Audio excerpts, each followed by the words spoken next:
Hello, my name is Trevor, and today I'm going to talk about one thing that can help you. And I guess I'm not going to get into what does enlightenment mean, what does truth mean, but this is something that is somewhat along those lines, I believe.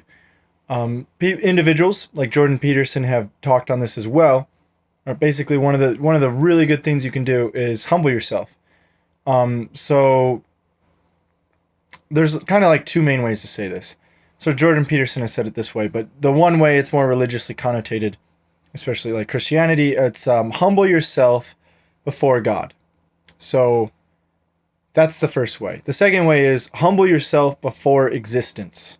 So those are like the two main ways that you can kind of phrase this. There's other ways you could probably do it, but that's how I kind of look at it. And that's you willingly. That's you willingly doing this. The other thing is the universe can humble you. And what's an example of this? So in my own life, I microfractured my right ankle, August of this year, end of August, and it was rough. I'm a runner. I work out a lot. This injury had me question myself a lot and like what my goals are, what my desires are, made me rethink a lot of things. But that's an example of reality. I guess you could say God, whatever your view is, I don't care. Like just whatever you think, that's cool. Whatever it is, it'll come and humble you.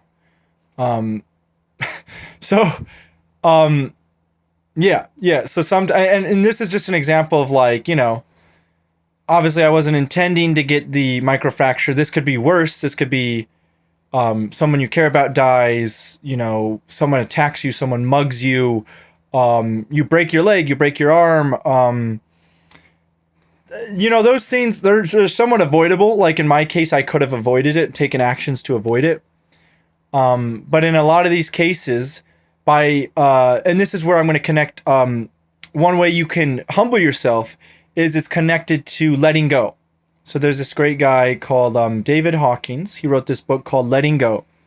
And it's very great. Basically, if I'm going to summarize the letting go technique or perspective very briefly, it's this. So first, it's sort of like be as honest as possible, consciously, like with your mind, with your thoughts, and just face whatever it is, negative emotion, positive emotion, whatever it is. It could usually be like what you don't want to face, like you don't want to own up to your negative desires to, let's say, inflict harm on someone else or do something that's deemed bad by yourself or others, or you feel guilty, or all these negative. It's typically negative or things you got to let go of. Like you could let go of positive things, but usually people like, enjoying those things. But yeah, just embrace it. So if you have like a negative desire, no matter what it is, just recognize it on the mental level. So like be like, okay, it is this. It's this desire. For example, it could be like, man, I want to punch this person. So just, that's a thought. Okay, you got the thought. Now, as much as possible, just relax with the thought and like examine your body, do a body scan, and just examine where in your body you're feeling. Like maybe you're feeling anger in your stomach or like in your chest, or maybe even in your head, you feel like a little headache in the back. Whatever it is, notice that. And as much as you can, just try and let go of any guilt and any negative feelings associated with that negative feeling. So if it's like the desire to punch someone or the desire to get back at someone, revenge, or whatever it is, just accept it. Because there's probably a part in you that's like, oh man, I'm so bad for wanting this, for wanting to do that. Oh, I'm such a bad person. Why? How could I ever think that?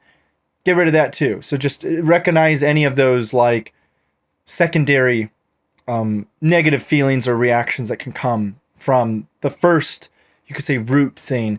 And so once you've dealt with it on the thought level, the mental level, the next level is emotional body.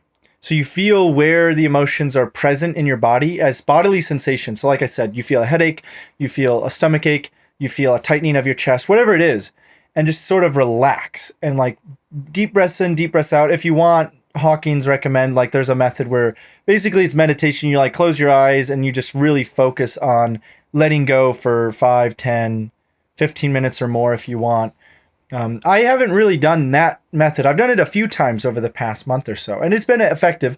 If you really have to work through a big thing, like if like there's a really like it's like so bad, like you just can't get out of your head. You've tried the passive, because this way's passive, so it's useful in your everyday life. So like if I'm walking down the street and I have like a negative desire, or something pops in my head, and then maybe the guilt, like, oh, why are you thinking that, pops in the head, and you just you recognize on the mental level, then the body level, and then you just as much as possible let it go.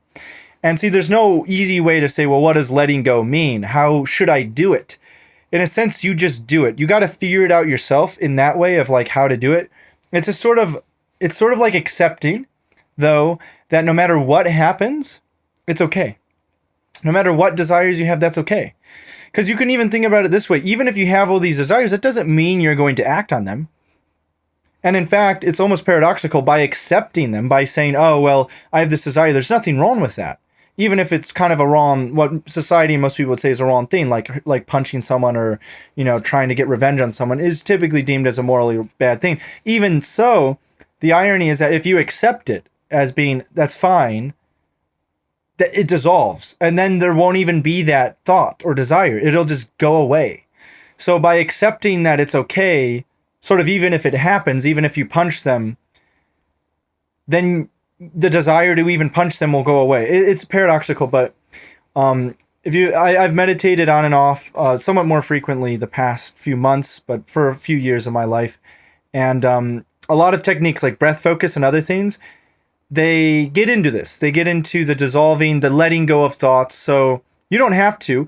The one reason you don't have to meditate is what I'm saying. You don't have to do it to do this letting go. That's why, and I think the letting go method for me has been more effective. Because meditation, it's great and all, but it's like, okay, I would go do a 10-minute, 20-minute, 30-minute session, and I would feel like, pretty chill, calm, at peace. Thoughts would flow by, emotions would flow by, and I would just be observing.